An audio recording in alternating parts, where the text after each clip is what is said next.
text the page. I put it on my phone. That's the only way I know how to get into the church. Yeah. And it says you got everybody to walk in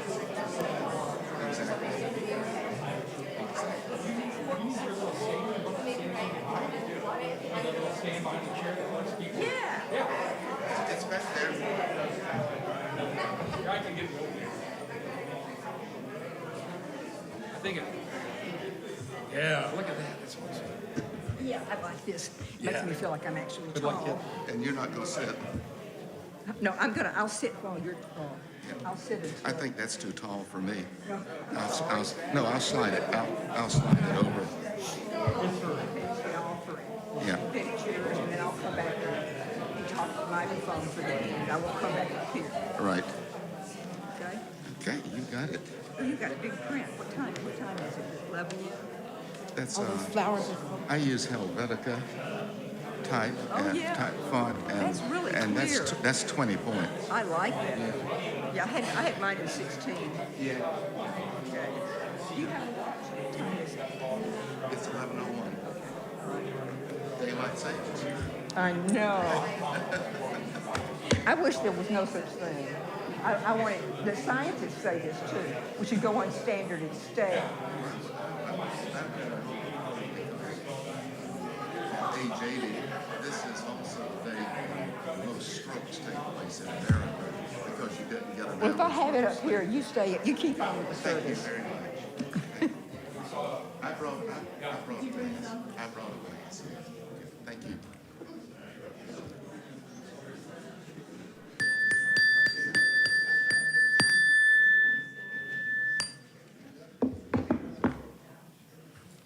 Good morning. Good morning.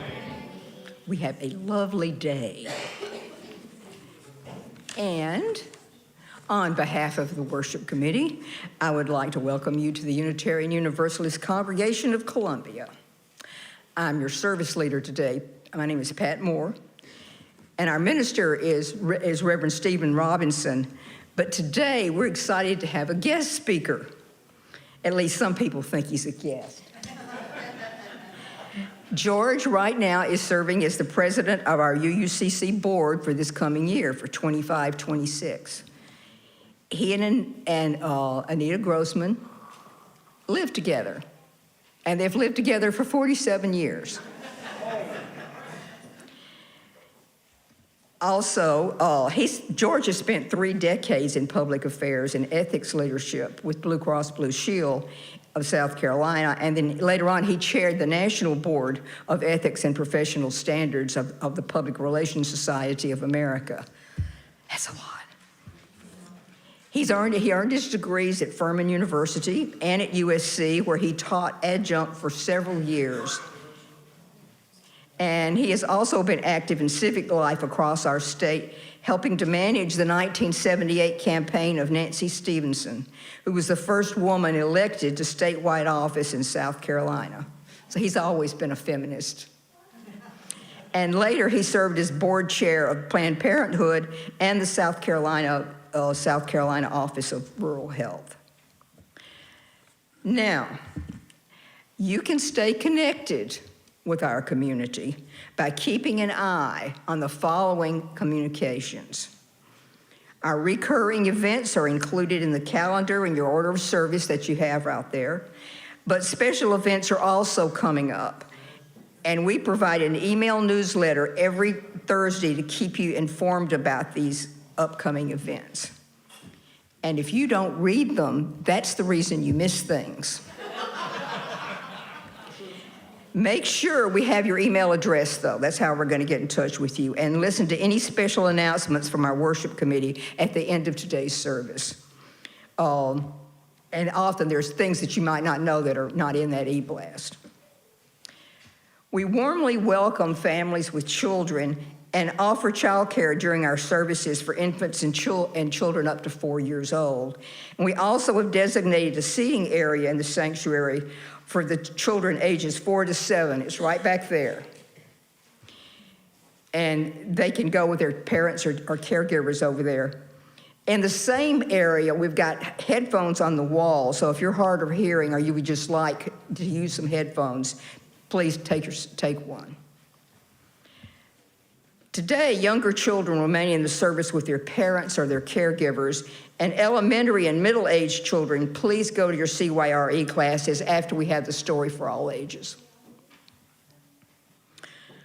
Okay, today the flowers were supplied by the Flower Committee, and I got these because I was thinking of Ukraine.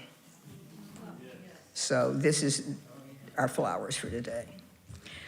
Please silence all your devices as we center on today's service and listen to the prelude. I invite the singers of Chalice Voices forward to sing our prelude selection, We Shall Overcome.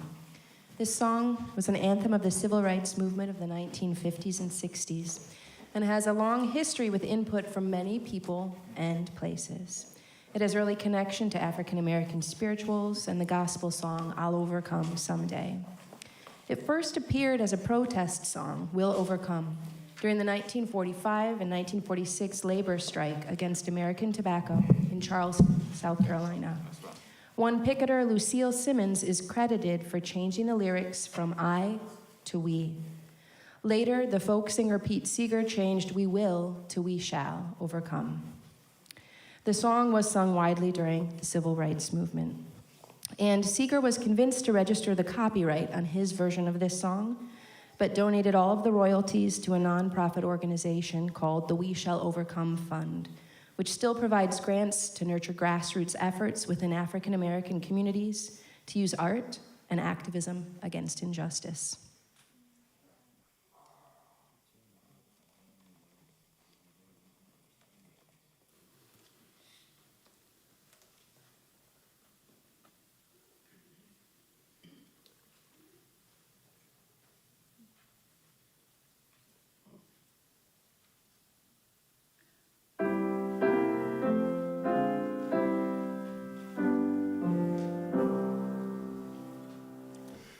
We shall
Thank you, choir.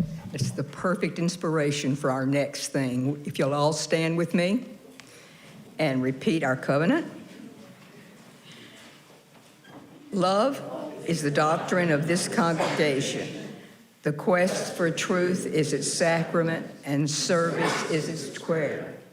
To dwell together in peace, to seek knowledge and freedom, and serve others in community.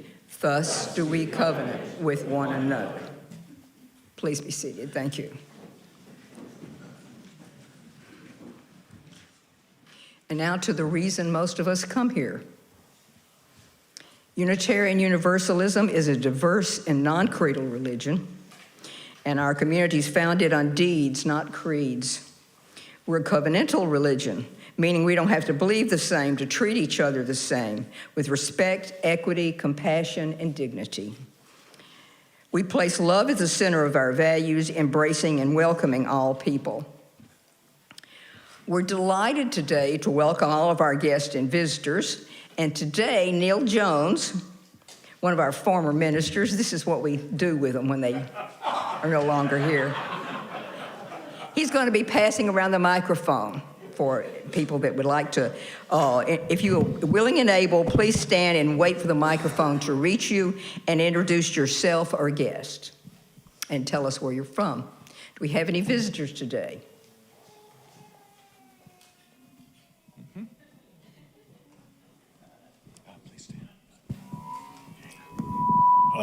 I'm from Greenville, South Carolina.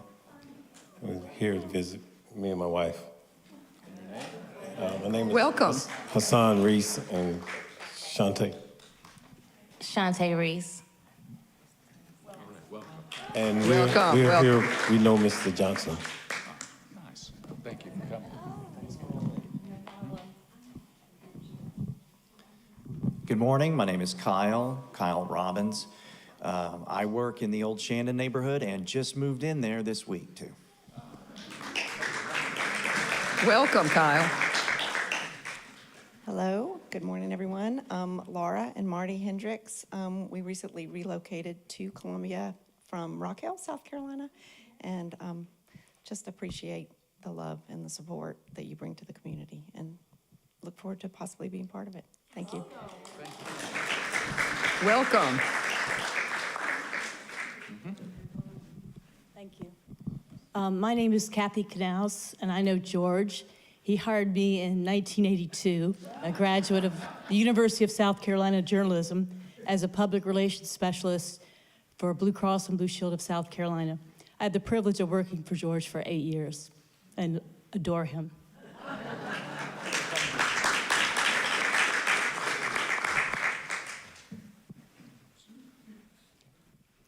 Thank you, Neil. Those of you who are visiting, if you'd like to learn more about the UUCC, there's visitors' cards in the chair in front of you. If you fill one out and place it in the collection plate, we'll email you about our events, and you'll get on the list of events that are coming up. Our board members and committee chairs welcome your questions and comments, and you can be aware that board members will have green name tags. Thank you for being here. Now let's do our chalice lighting, and today's chalice lighter is an old member. Not old as in age, old as in she's been here before. Her name is Helen Halsey. She joined us several years ago, and then she came back from Minnesota just 3 years ago, right? Well, I was here from 92 to 2002, and then went away for 18 years and moved back in 2019. Thank you. Thank you. Helen is our triple threat. You know, that's what they call people in theater that can sing, dance, and act. That's Helen. She's in the choir. We are. Thank you, Pat. Thank you, Helen. Spirit of light and life coming to us.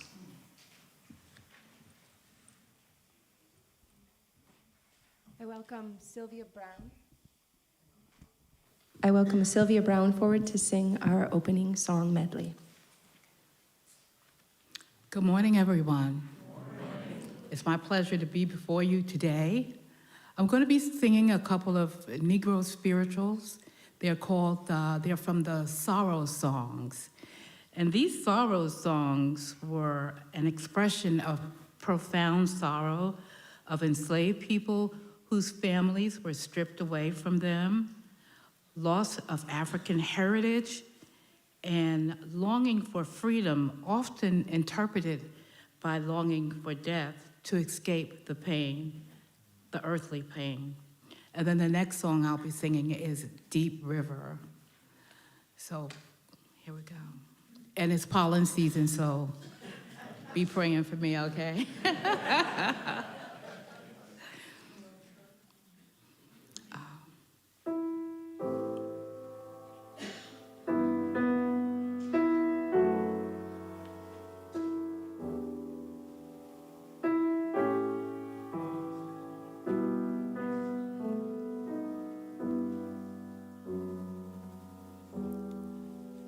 Sometimes I feel like a motherless child. Sometimes I feel like a motherless child. Sometimes I feel like a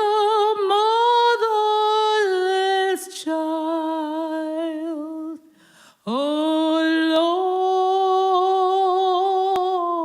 way from home,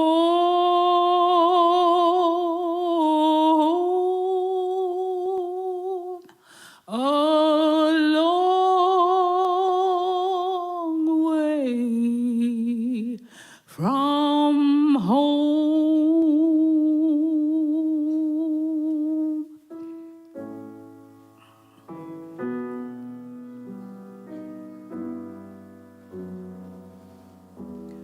Sometimes I feel like I'm almost gone. Sometimes I feel like I'm almost gone. Sometimes I feel like I'm almost gone. A long way from home,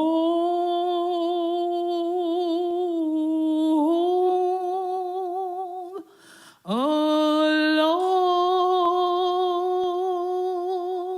way from home.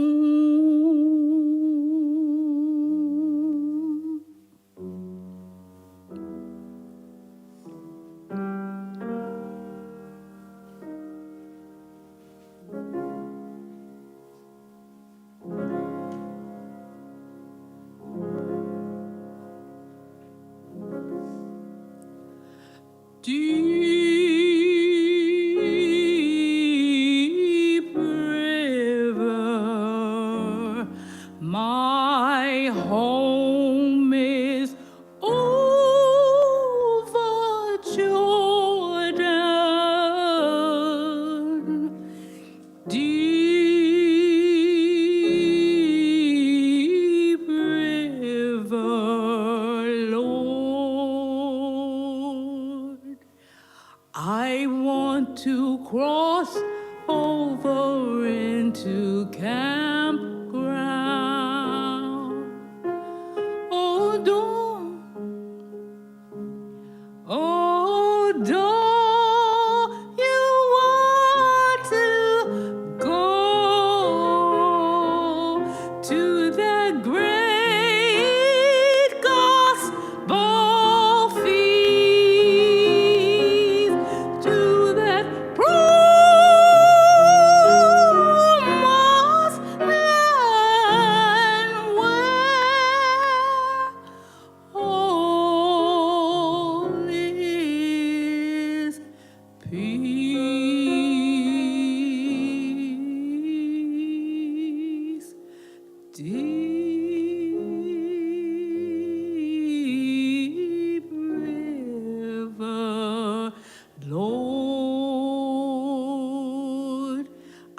I want to cross over into campground.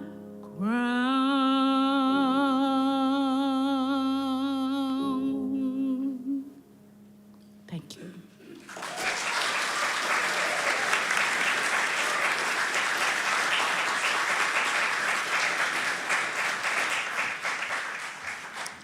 Thank you, Sylvia and Anna. Beautiful. I was just reading the other day that music is the ultimate connector, and I think that's true. We've just seen that. And now, this is the time for our story for children of all ages. So we invite the children to come forward, and Connie Quirk is going to lead this. Come on up on the road. I can't hold it in. Oh, I'll hold it for you. Okay, yeah, kiss it. Okay, we're good. Oh, you're good? We have an alternative.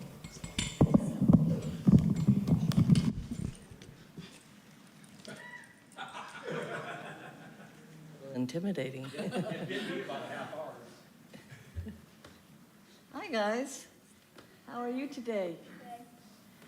I'm going to read The Littlest Drop. Has anybody read this before?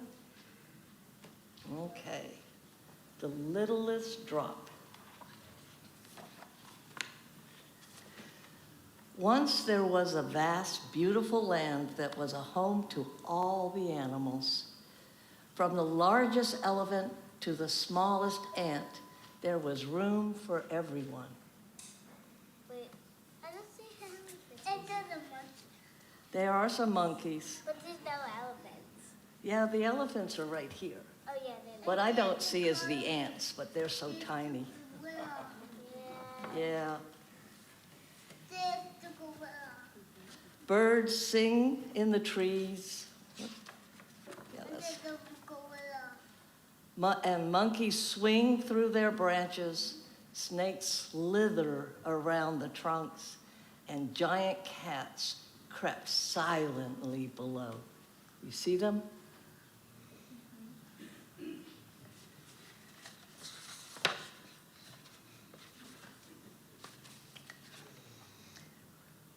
On one small branch of one tall tree, a tiny hummingbird built her nest. She wove bits of plants and flowers together with the silk of a spider's web and lined it with downy moss. Soon her eggs would come, and she needed a home that was both safe and strong. But as the hummingbird finished her nest, a small spark flew on the breeze and landed on a leaf. You see it right here?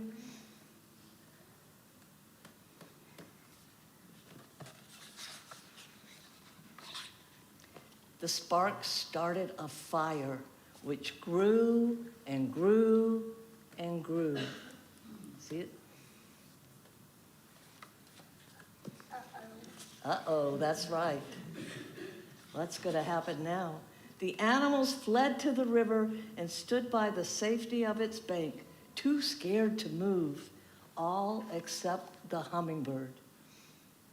See them all by the rivers? Even the crocodile and hippopotamus in the water? And they're not attacking to it. Yeah.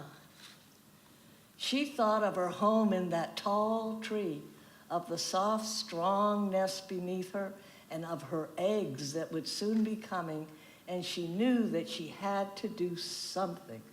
Anybody guess what she might do? She's going to save her nest. Well, I hope so. Let's see as we finish. And so the hummingbird flew to the river and filled her tiny beak with just the littlest drop of water, for that was all she could hold. You see her getting the water? Then she flew to the fire and let the drop fall. She flew straight back to the river and again took just one more drop. Back and forth she flew, letting fall the drop after drop after drop. Yeah, drop after drop. All the animals, all the animals, Selma, watched in bewilderment. Some laughed, others shook their heads. Finally, the great wise elephant stepped forward and asked in her great wise voice, "Hummingbird, what are you doing? You cannot put out a terrible fire. You are just one small little bird." The tiny hummingbird fluttered her wings and answered in her tiny voice, "I am doing what I can."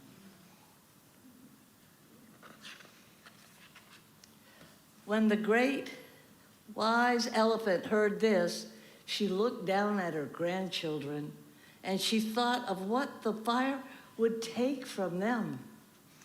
The elephant lowered her head to the hummingbird. Then I will do what I can. Yeah, what I can. She reached her trunk deep into the river and filled it. With the hummingbird flying above her, the elephant thundered towards the fire and sprayed it with a great jet of water. See it all? Is it gonna fall? Do you think just the hummingbird and the elephant will be able to put it out? No. No? Yes. Okay, we got a no and a yes.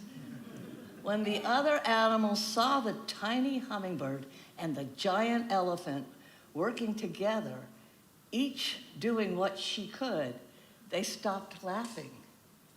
They stopped shaking their heads. Even though they were scared, they thought of their own homes and they said to each other, "We will do what we can."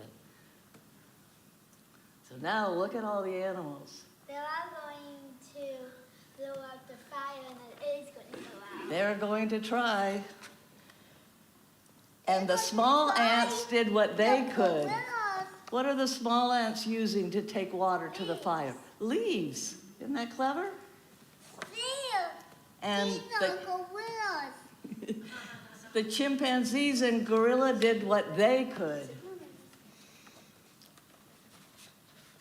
They should fill their mouths with water and have that little hole. Yeah, so they had a little more water to put on the fire every time. The leopards and lions and warhogs and aardvarks and giraffes and hippos did what they could, and very soon every animal was working together to bring water to the fire. Oh my God. Still, look at this. The fire raged on and on. Back and forth the hummingbird flew, and her wings grew very tired. Back and forth the elephant lumbered, and her legs were very tired. Back and forth all day and all night, the other animals flew, ran, marched, swung, slithered, and crawled, and they all grew very tired.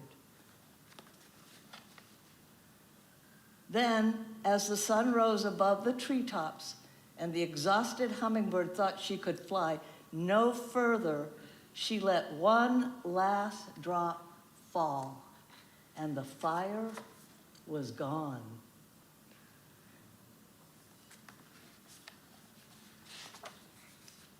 The hummingbird finally came to rest on the elephant's broad back and looked out at the land that was the animal's home.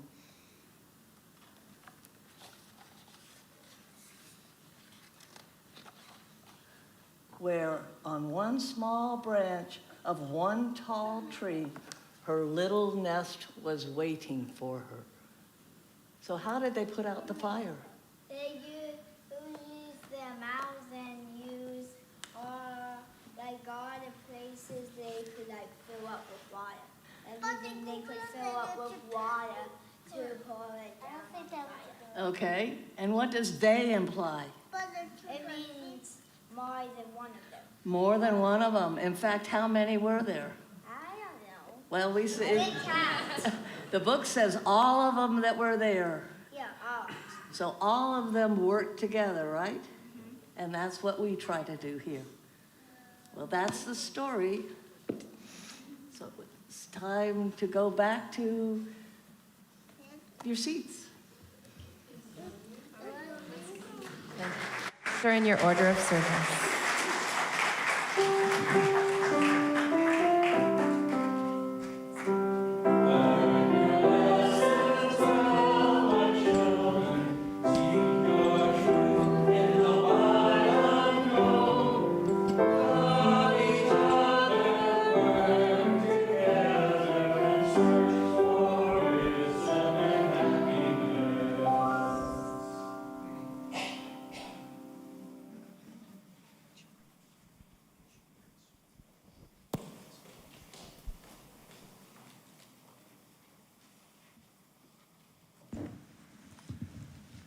Good morning, beloveds. Good morning. 61 years ago today, it was Monday, March 8th, 1965. The state of Alabama had unleashed untold violence against its black citizens in Selma. Dr. Martin Luther King Jr. wrote a telegram to clergy across the nation that afternoon. 61 years ago this afternoon, he wrote, "In the vicious maltreatment of defenseless citizens of Selma, where old women and young children were gassed and clubbed at random, we have witnessed an eruption of the disease of racism, which seeks to destroy all of America. No American is without responsibility. All are involved in the sorrow that arises from Selma to contaminate every crevice in the soul of our nation. It's fitting that all of America help bear the burden. Therefore, I call on clergy of all faiths from all parts of the country to join me for a minister's march from Selma to Montgomery tomorrow morning. In this way, all America will testify to the fact that the struggle in Selma is for the survival of democracy everywhere in our land."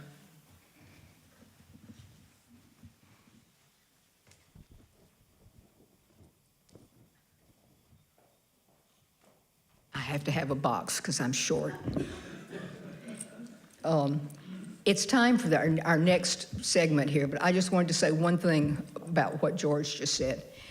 I was in Birmingham when all this happened with Martin Luther King. It made me leave the South for 20 years. I'll never forget it. Okay. The next thing in the service today is our candles of community, and this is where we share our lives with each other. So if you have a personal joy or concern or sorrow to share from this pulpit, then please email or text our administrator by noon on Friday. But you can also pick up a candle in the foyer before the service to share in person today. We'd like you to know that we also have an active caring committee for members that wear yellow name tags. So if you're in need, contact one of them. Right now, if you have a candle, please come forward and briefly share your joy or concern.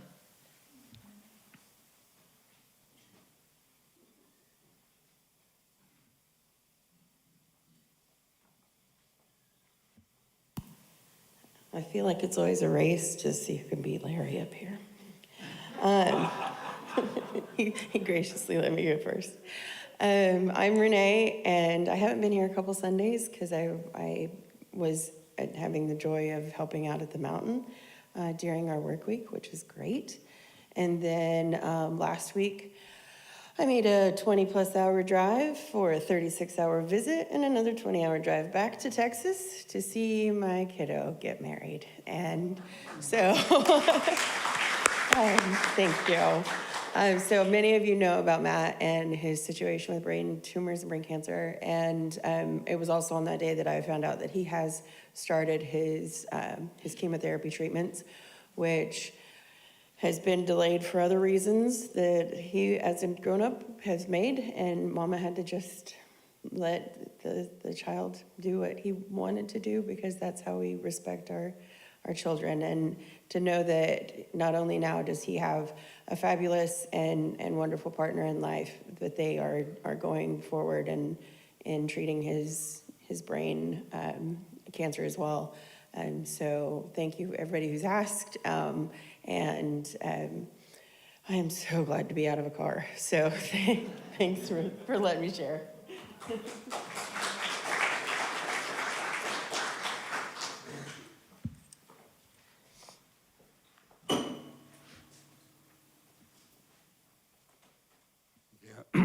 I'm Larry Siegel. Marge Aaron-Clue was a regular at our forum for many years, and sometimes came to the services, and she died this week, so that's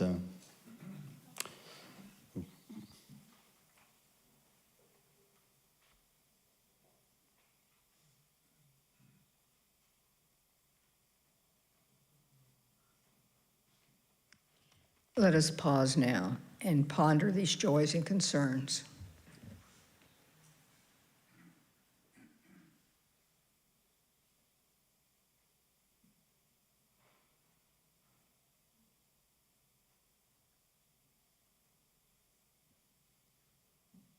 And now we're going to have Renee back up again. Renee Dantes to speak about our annual pledge drive.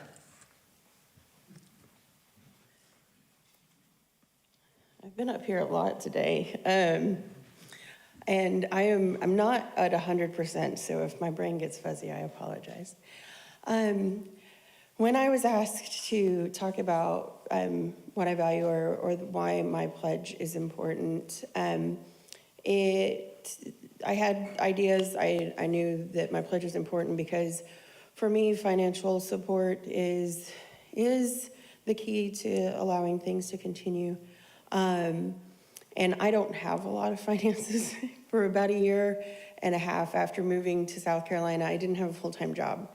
So whatever I pledged, whatever I was able to give was in the percentage of my income, not a single digit, but double digits of what I was making. But I'm here to tell you why. Just like we have investments for the future, and we have our savings and our retirements and those sorts of things, all of that's important for what's going to happen to us down the line.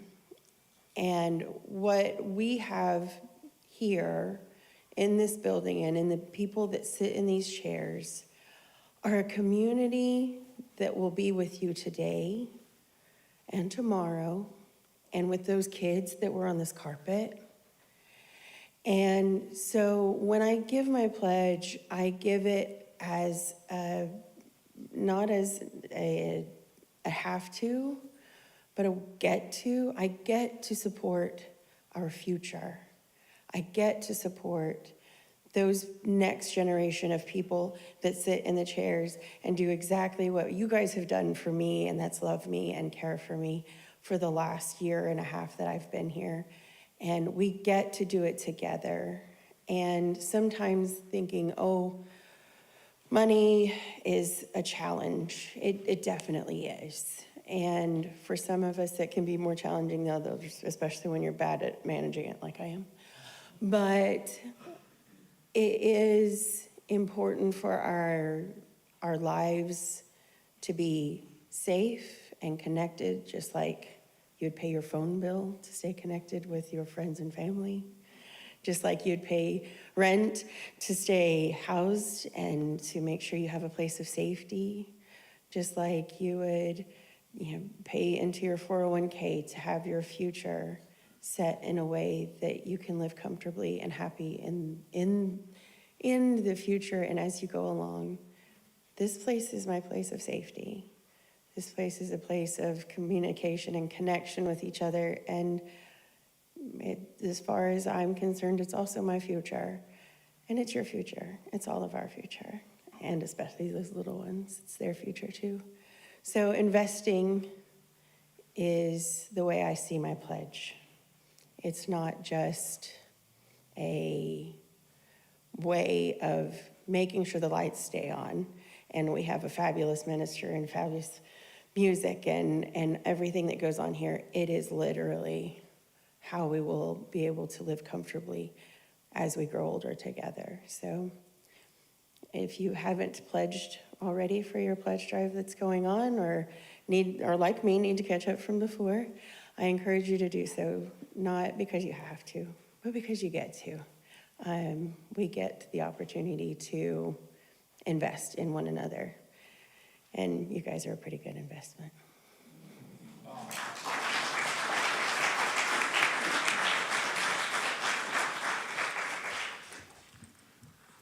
Thank you, Renee, for opening the conversation about money, because guess what?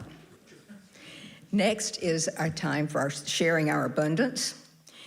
And this congregation proudly participates in the Michael Sullivan Share the Plate initiative. That's where we give half of our monthly cash collection donated to a local charity. It's our way of giving back and supporting our community. And for March, the Share the Plate recipient is the Congaree River Keeper. If you'd like to contribute to Share the Plate, just write Share the Plate in the memo line on your check or on the donation envelope. Thank you for your generosity. Will the ushers please come forward?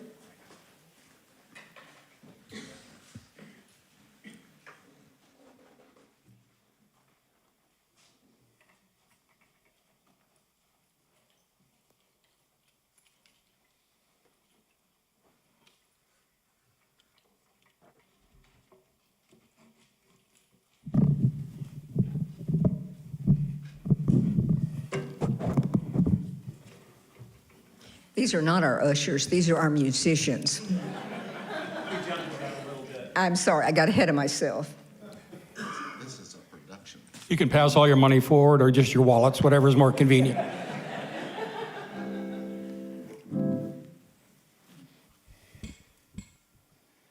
So, whoops, do we have a mic here? Is it working? Check, check, check. There we go. Yeah, Colorblind Angel was written by Robin Rogers. She was a North Carolina blues woman of some note, award-winning and all that. She lived in Gastonia, North Carolina, and passed away, unfortunately, due to liver cancer in 2008. But she leaves us this song, Colorblind Angel, which is about Viola Liuzzo, whose pocket bio you have enclosed in the order of service, and I think about whom George is going to say quite a bit. I'm going to not step on what he's going to tell you about her. But I brought along what looks to be her high school graduation picture. So that's what Viola looked like in 1943.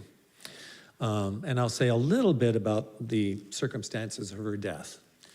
As it says in the bio, that was March 25th, 61 years ago this year. She had been volunteering in a number of capacities to help the action in Selma.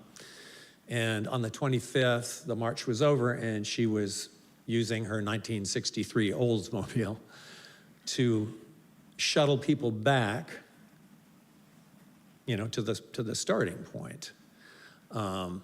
She'd been warned that this was a very dangerous thing to do. She'd been told that by an SLC veteran. But she already knew that before she ever left Michigan. She didn't leave Michigan until after James Reeb had already been beaten to death on the streets of Selma. She knew full well that this was an extremely dangerous undertaking. Nevertheless, she persisted. She had in the car on the trip back with her still, a young African-American man whose name is also worth saying out loud. He was called Leroy Moton. He was all of 19 years old, and he had lots of guts too, obviously. And it's due to his presence in the vehicle that we know what happened. Again, I won't say too much. This is already a long introduction, I know. But basically, a car with 4 KKK members pursued them for 20 miles or so as she tried to outrun them. One of them would turn out to be an FBI agent. We found that out only in 1978, and it partially explains why it was that J. Edgar Hoover was told such vicious lies, which I will not dignify by repeating or alluding to in any detail here, except to say that it reminds me a little bit of some of the things that are being said today about Renee Good and Alex Preddy. Plus ça change, yeah?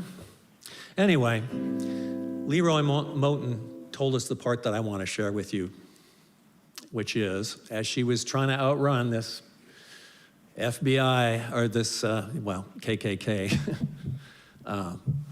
welcoming committee.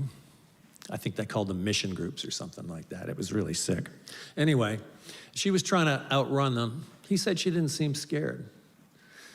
We started this service by singing "We Shall Overcome," and that's what she was doing at the top of her lungs. Now will the ushers please come forward.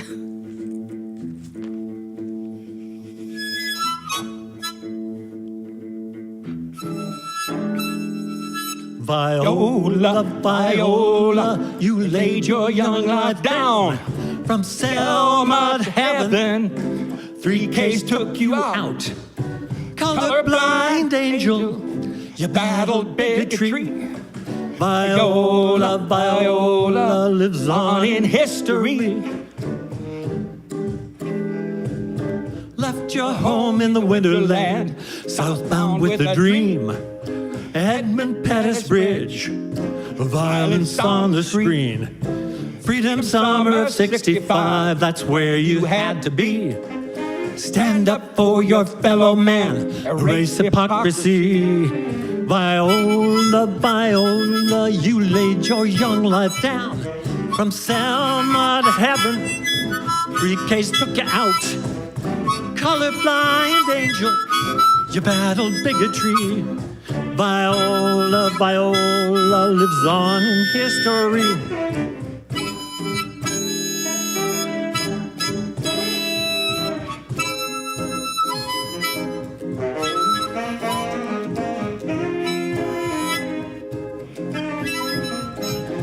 Now March 25, Alabama, along a lonesome road.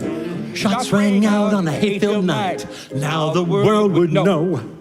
Motor City mother, lily white and sincere, gave her life for the civil rights. She fought against the fear. Viola, Viola, you laid your young life down. From Selma to heaven, 3Ks took you out. Colorblind angel, you battled bigotry. Viola, Viola lives on in history.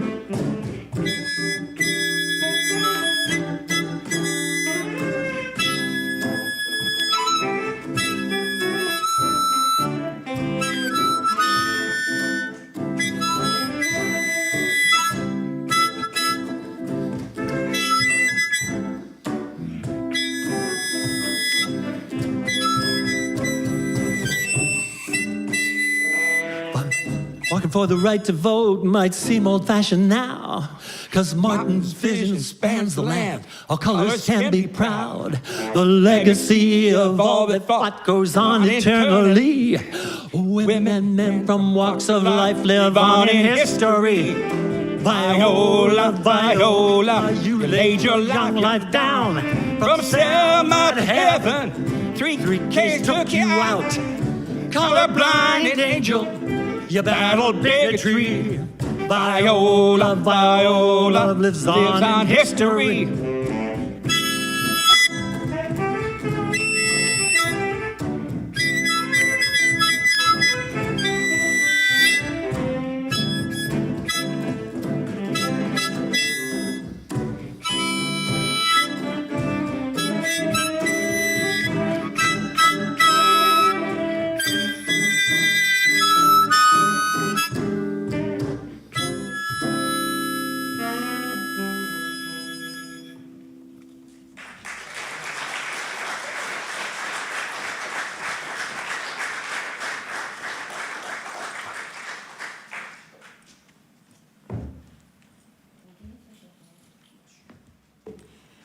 We thank you for these gifts, which are an expression of your kindness and generosity.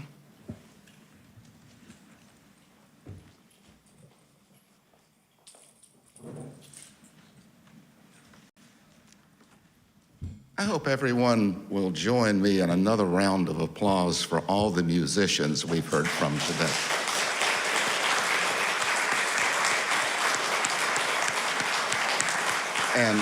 And Kevin, if you keep that up, we're going to have a blues revival at UUCC before too long. We need some more blues. Unfortunately, there's too many blues in the world, too much blues going on in the world. Most of you who know me well, and most of you do, know that I usually like to start with some humor. I don't find anything humorous about today's topic. It's one of the saddest parts of my life. And Pat, although I didn't leave the South, I wanted to many times along the way. Today's sermon is called Selma and Us.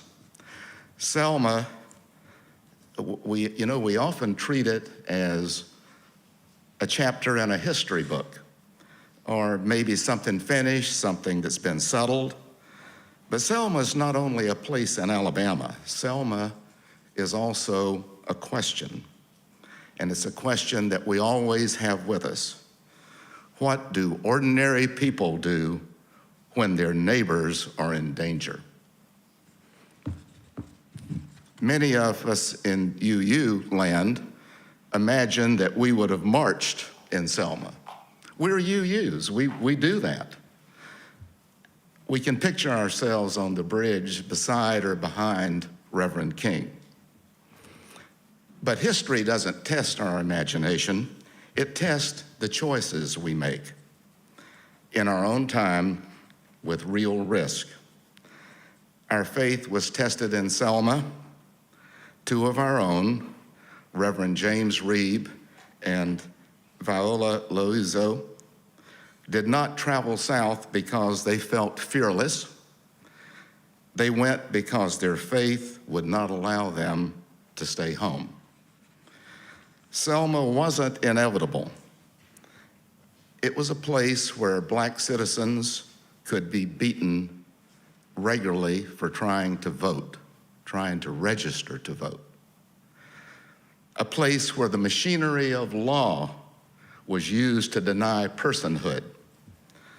And the question was simple. Would democracy include everyone? You know, in 1965, we still didn't know that in the United States. I submit to you that we still don't.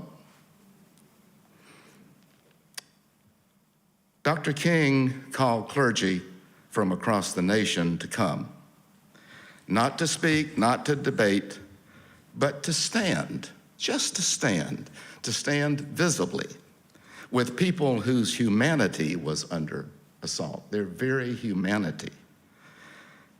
He called them to be there with their neighbors who were in danger. A lot of clergy hesitated.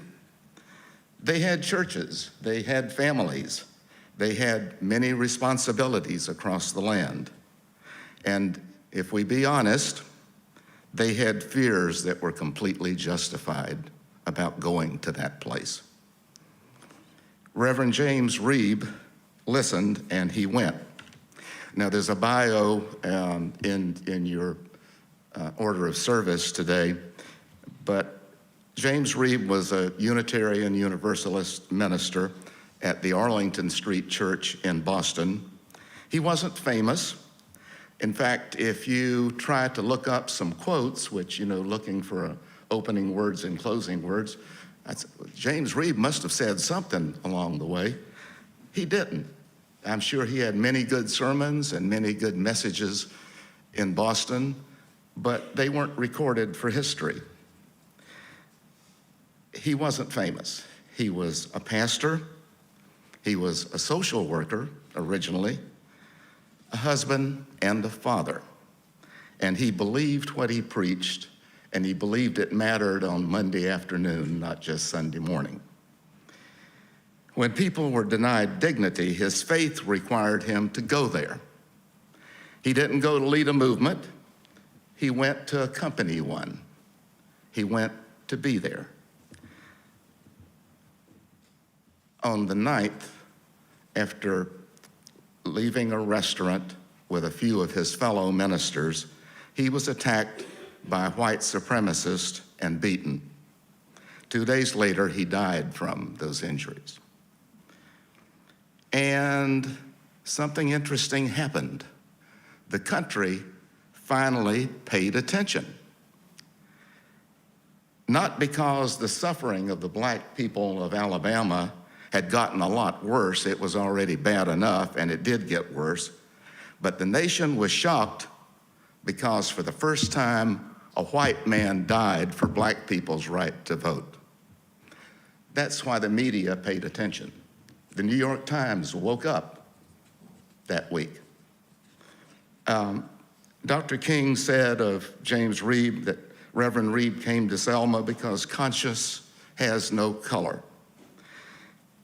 Now, Reverend Reeb, the father, the minister, the social worker, didn't seek martyrdom. That was the last thing on his mind. He did what his faith asked him to do. Kevin has told you a great story of Viola Lozo, a woman from Michigan, a UU from Michigan, who answered the same call. She was a mother of 5. She wasn't clergy. She wasn't a professional activist. And there wasn't a labor union or a political party or anybody paying her a salary to go march. You ever notice how the people in South Carolina, at least some people in South Carolina, every time we have a protest at the State House, the next day they say, salaries were being paid by those out-of-staters. Those people were bussed in. It just couldn't be us, could it, Kevin? How could that happen? So, as Kevin related, she drove to Alabama to help transport people and do other odd jobs that went with a big protest march.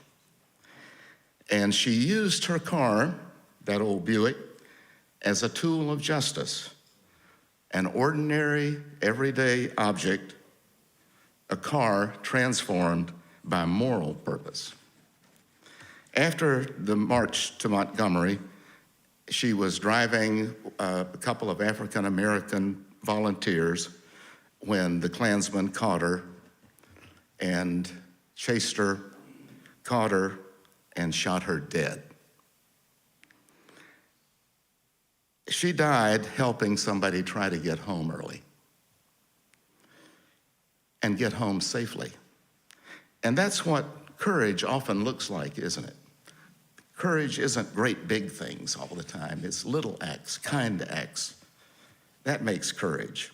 Her courage was simple. She cared and she wanted to be there with friends in trouble. Now, justice isn't made just by leaders in our country and in our world. It's made by people. It's made by people who realize and accept that another person's life matters, even though it's at risk to their own convenience and comfort. They're called to do something. The greatest threat to the injustice that we feel around us isn't anger. It isn't hating them back. Lord knows we want to. With every ounce of my body, sometimes I want to hate them. But that's not what solves the problem. What solves the problem is solidarity. When people cross the lines that fear draws, when they cross those lines to help a friend, to help a neighbor, someone in trouble, someone in danger, someone in need, systems of oppression are weakened. Think about this afternoon sometime, think about how many times over the years, many of you are long-term members of UUCC. Think about how many times this congregation has weakened those systems of oppression. Sharing the plate, weakening systems of oppression, fighting oppression. Reverend Reeb and Mrs. Luzo crossed those lines that fear created. They practiced our first UU principle. What it demands is the inherent worth and dignity of every person, not just as a belief, but for us, it's a behavior. Now, Selma was not only about that bridge, the Edmund Pettus Bridge, it was about a decision. Could stay comfortable or stand up with neighbors in danger. We face that same choice today when a family in Columbia faces eviction. Are we noticing? When a high school student's book is about to be removed from the school library, do we say something about it? And don't forget, you don't have to go to the school board meeting, although that would be nice. You can say it on Facebook. You can say it on Instagram. There's so many ways now to say something about something that endangers your neighbor.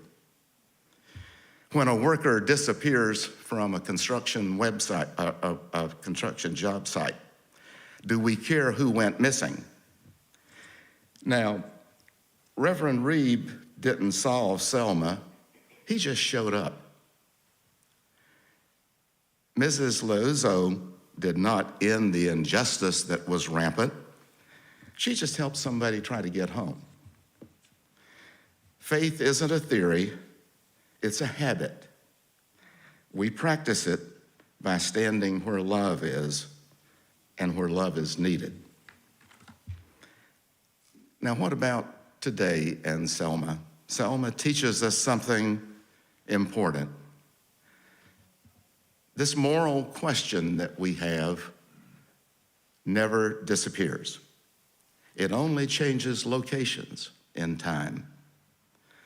We're no longer on the Edmund Pettus Bridge, but we have a lot of neighbors who live with fear. Fear of detention, fear of separation, fear of invisibility. There might be a parent missing from a dinner table, a child who's afraid to go out to school, that worker who disappears overnight. Our faith asks us deeper questions than policy can answer. Are human beings being treated as problems to manage or neighbors to protect? Today's Selma is wherever fear is allowed to be normalized. For one group, while safety is assumed and assured for other groups. Now, I mentioned courage not being a big deal. Courage is usually small, and we have neighbors who need some of those small acts of courage that we can offer. You could, sometime soon, sit in an eviction court when a tenant won't be alone when they decide whether he gets to go home. You can go to a council meeting or a public hearing and support more affordable housing for Columbia and the greater Midlands. You could go speak at a school board meeting when somebody wants to burn a book or change history. If they ignore you when you go to that school board meeting, run against them. There are a lot of people in this room who would make wonderful school board members.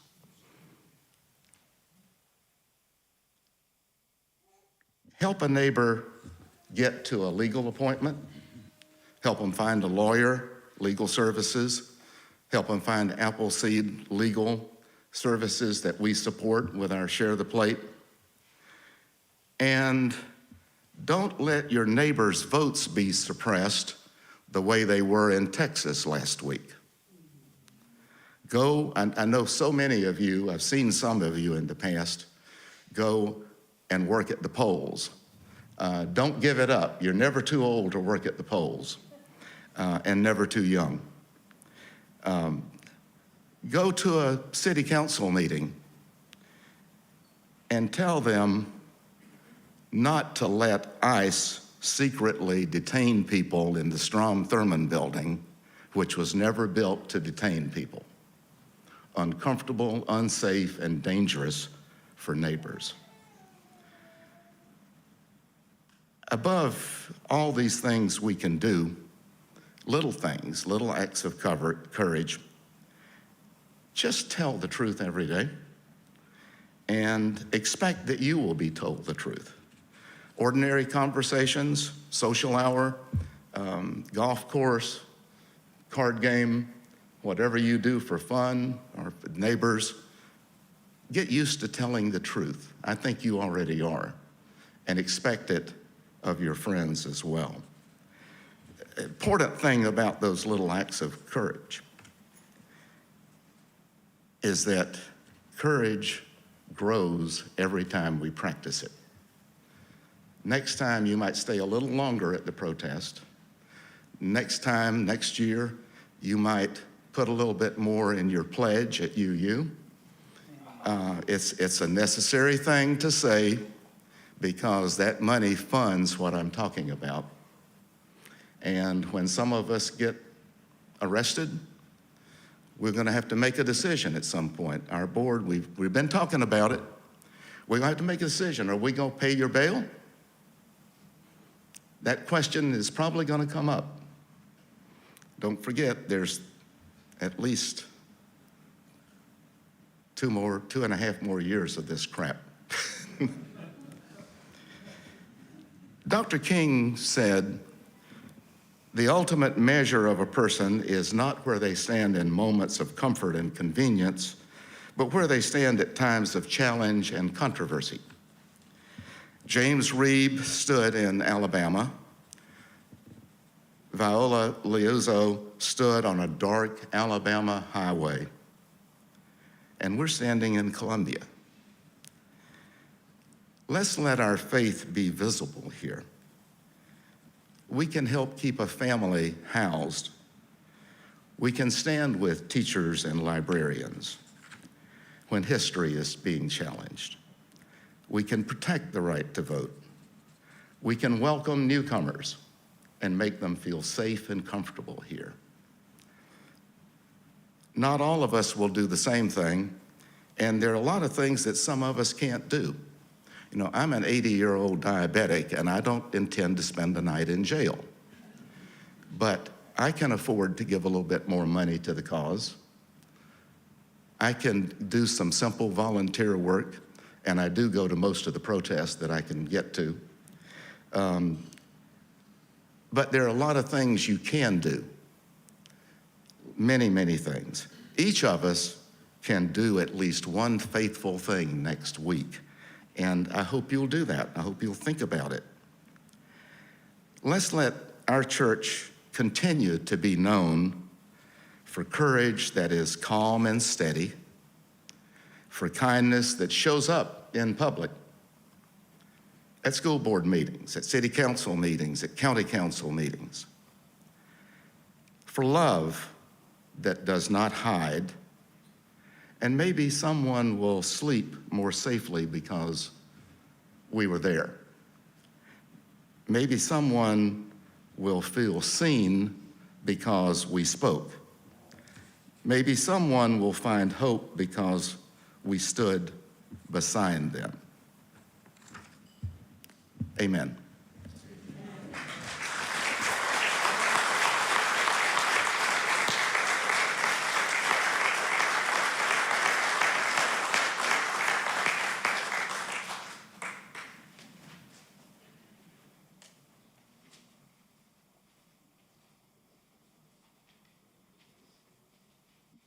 I invite Sylvia Brown forward to lead us in our closing hymn, number 149, Lift Every Voice and Sing. This song was originally written as a poem by NAACP leader James Weldon Johnson in 1900 and set to music by his brother, John Rosamond Johnson. James was the principal of Jacksonville, Florida's segregated Stanton School, and this, then a newly composed song, was sung by his students at an assembly to celebrate Abraham Lincoln's birthday. It became popular almost immediately, and by 1919, the NAACP dubbed it the African American National Anthem. The song was used as a rallying cry during the Civil Rights Movement.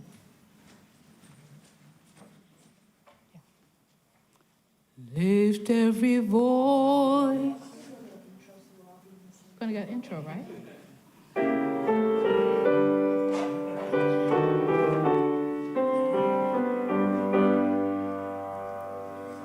Lift every voice and sing till earth and heaven rings with the harmonies of liberty.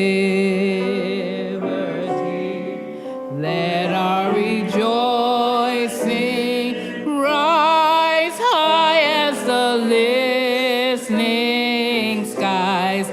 Let it resound loud as the rolling seas. Sing a song full of the faith that the dark past has taught us.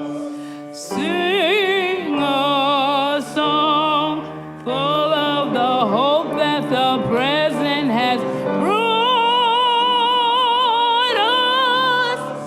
Facing the rising sun of a new day begun.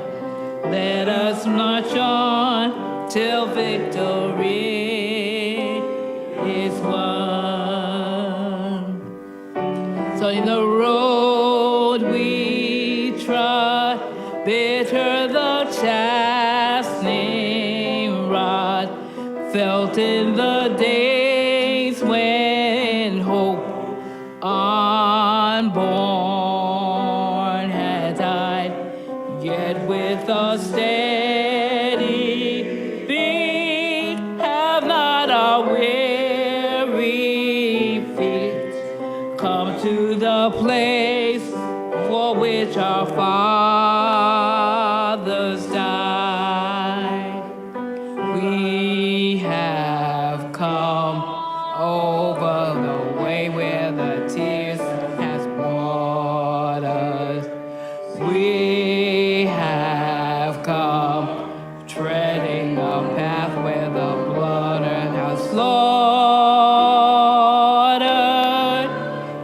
Out of a gloomy past, till now we stand at last, where the white gleam of our bright star is cast.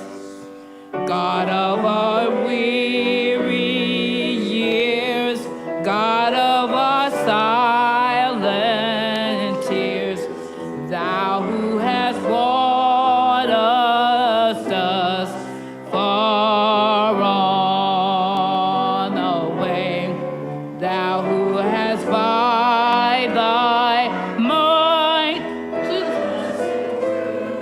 the light, keep us forever in the path we pray. Lest our feet stray from the places, our God, where we bore thee. Lest our hearts, drunk with the wine of the world, we forget thee. Shadow beneath thy hand, may we forever stand true to our God, true to our native land.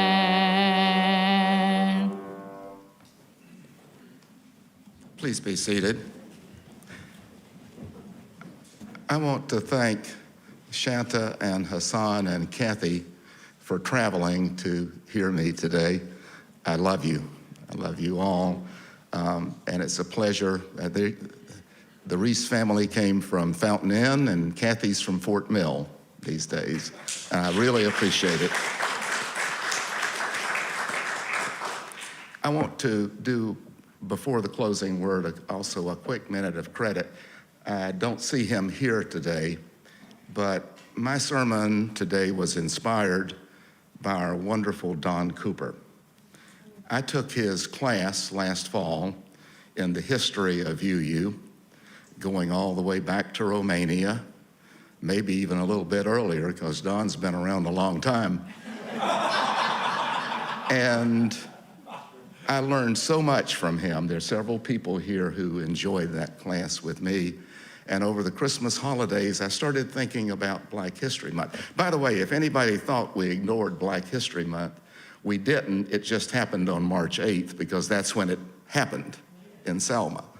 And it seemed the right thing for me. So I do want to honor Don for the inspiration to visit this topic with you.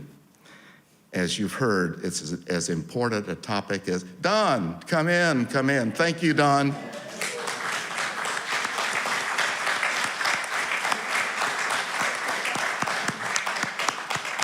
Thank you for the inspiration.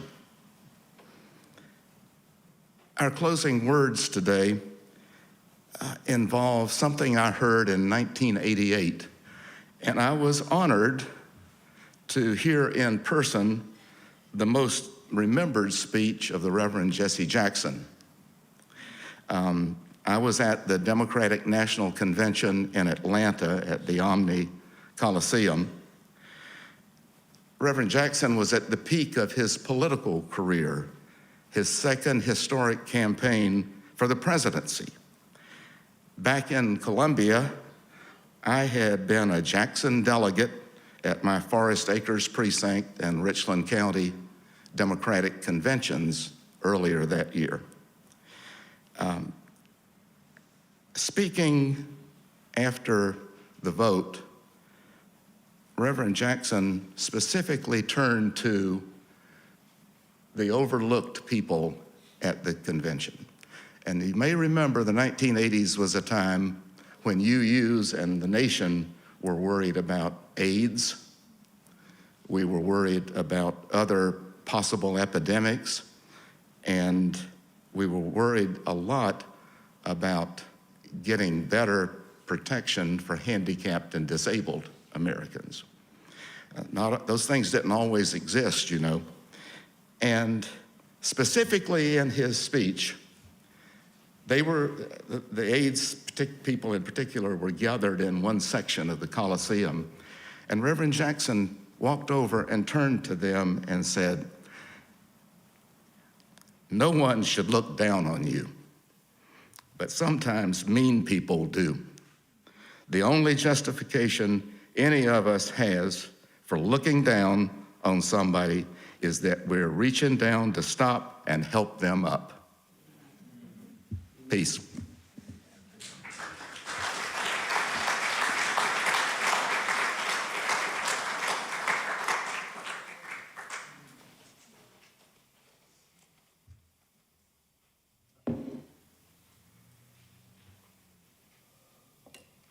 We extinguish this chalice flame, daring to carry forward the vision of this free faith, that freedom, reason, and justice will one day prevail in this nation and across the earth. May its light live on in the minds and hearts and souls of each one of you. I invite you to rise in body or spirit to join in singing our congregational benediction.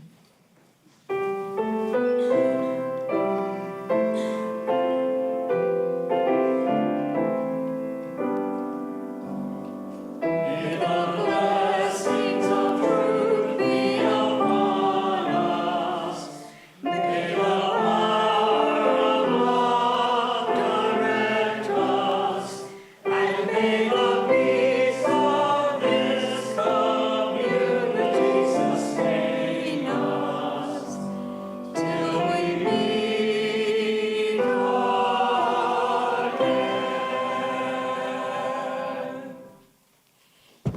Please be seated for just a minute. I have a few announcements. First of all, the UUCC committee, sound committee, the technicians back there, are looking for volunteers to help run the sound for Sunday services. You only need the desire to serve, and they'll train you. And if you can help, contact David Roof, wherever he is. There he is. Second, in case you missed it last Sunday, the Kitchen and the Personnel Committee also invites you to participate in the Staff Appreciation Day potluck that's being held on the 15th. That's next weekend. And this is our opportunity to take one day to make a special effort to show our staff how much they appreciate. Also, they're starting something that I just love. Please be sure and stop by the table in the social hall after the service and write a card to the staff of why you love them. Next to last, the donations for the yard sale can be dropped off at the UUCC beginning on March 22nd. There will be tables in the social hall, and if you need assistance with large items, contact Jerry Riga or Jean Capalbo. I don't think are here today, but we'll point them out later. Last, the first planning meeting for the 2026 Blessing of the Animals service is going to be today after the service in room 10. So that's where you can find them. Thank you, everybody, and we want to welcome our visitors again. And before you leave, please take a few minutes to look them up and go talk to them. See you next week.